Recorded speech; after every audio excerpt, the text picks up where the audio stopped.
Hello, teacher. My name is Paulina Núñez, and today I am talk about the art in extreme situations. Right.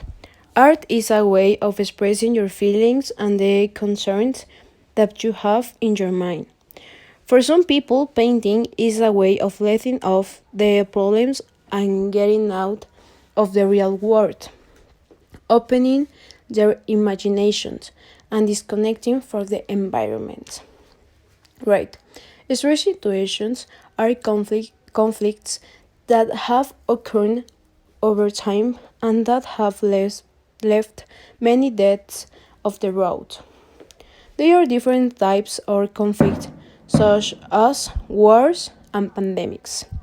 In the time of the First and Second World War, the internet didn't exist, much less globalization. Now, you have the question, what is globalization? Globalization is the political, technological, social, and cultural connection around the world. As the internet didn't exist at that time, people expressed themselves throughout in art with paintings that we can still observe today. We can visualize how wars or pandemics were living in those days because we have the testimony of painters from the past who expressed their stress and anxiety about what they were experiencing in paintings. Art is a good way to express what you feel because it is not good to save your emotions and feeling just for you. You need to have distractions. So, I don't know, play football or go out and walk in your garden and something like that.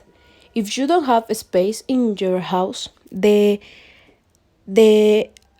distraction you need to do is painting because your mind stay busy without think about the stress conflict you are experiment.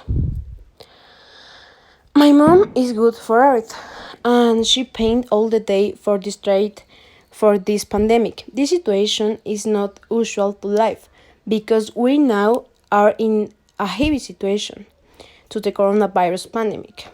We are people who are used to leaving our houses and having a social life. Now we are in our houses with online classes, stressed by the millions of homeworks, and the same time worry of the pandemic. Um, the conflict of how humanity will behave when all this ends, if it ends, it's a worrying mental disaster. What we need is distraction, and we can find this with art, expressing what we are feeling and take out all the negative thoughts. Right.